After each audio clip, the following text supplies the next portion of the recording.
Our brains, as you can imagine, are not really evolved, adapted to the modern environment.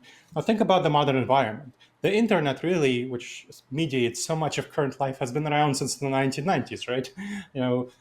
I'm still remember that when you're signing up and Right. getting on the phone lines. The Gen Z and millennials probably might not Well, remember that, and I think but like the internet as we know it is more like a decade old, right? Like with yeah, the social media and all the and having it on and you. I mean, this smartphones, is yeah, 2007, right? The first yeah, version.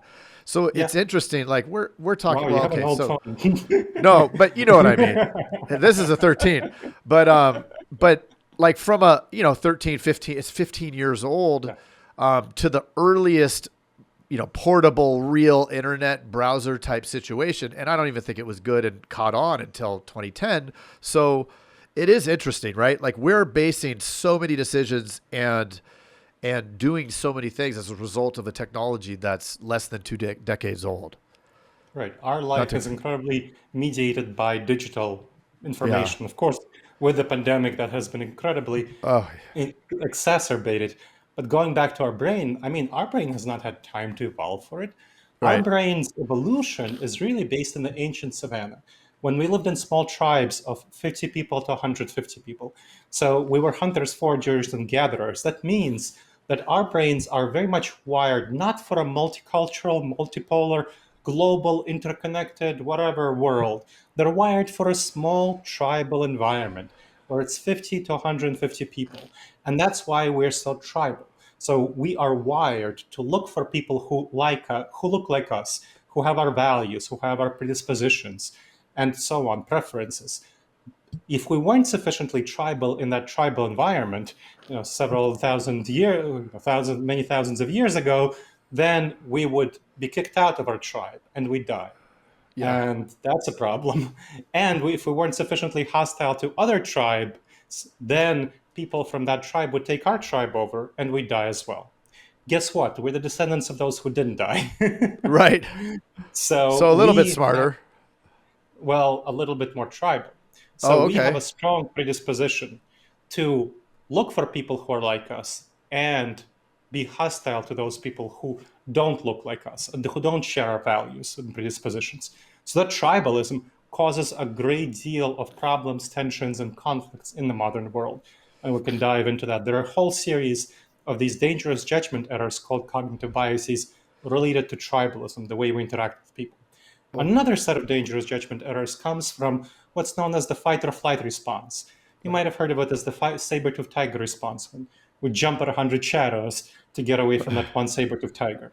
Well, guess what? The modern world has many, many less saber-tooth tigers, but we still respond in the modern world as though the threats we face are saber-tooth tigers. Now, in the ancient environment, it was good to jump intensely at 100 shadows. That's how we survived. Again, we're the descendants of those who jumped at 100 shadows and were able to get from the one of them away from the one of them that was the Right. saber-tooth tiger.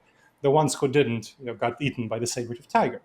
And so we have that instinct to make decisions very quickly, very impulsively, and very confidently, because that's what we need to do in the savannah environment. In the modern environment, we have much, much more time to decide, especially in business settings, and the kind of decisions we should make and the kind of information we should gather, but we tend not to. It doesn't feel right. It doesn't feel good. And so that feeling, that gut intuition, those feelings inside, they lie to us. They tell us that we need to make a quick decision and it feels good to make a quick decision and move forward. That might have very bad outcomes for us, but it feels good.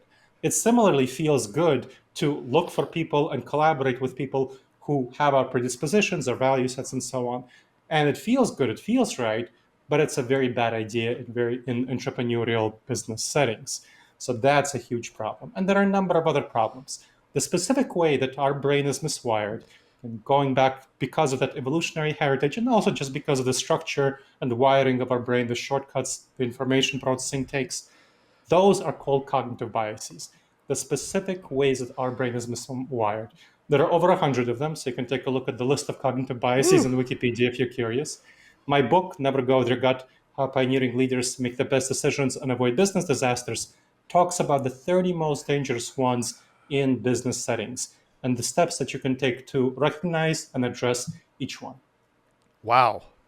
So what I'm hearing, I'm going to break it down into agent speak. What I'm hearing is the brain has adapted over the course of, or normally adapts over the course of, from when it started, which is a couple 100,000 years ago, right? This brain that we currently have. Yes. However, the Industrial Revolution is 150 years or 170 years ago, something like that.